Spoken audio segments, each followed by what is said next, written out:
Assalamualaikum warahmatullahi wabarakatuh. Jira jirtu ilmaan Oromoo addunyaarratti argamtan. Illee nagaa jira alhamdulillah bakka jiraatan isin jaarralee uffata tokkotan jira.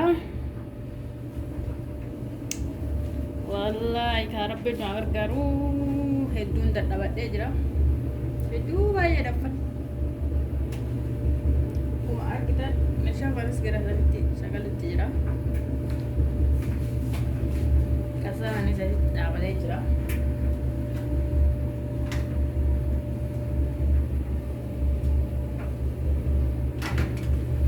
Asitti ammas uffanni miicamee ni jira.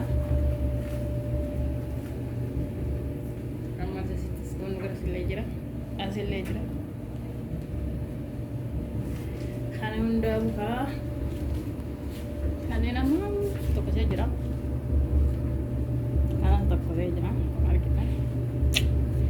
Ammallee kana tokkosaa tolos akkasuma roobaalii guutuudha. Asittillee akkasitti jira.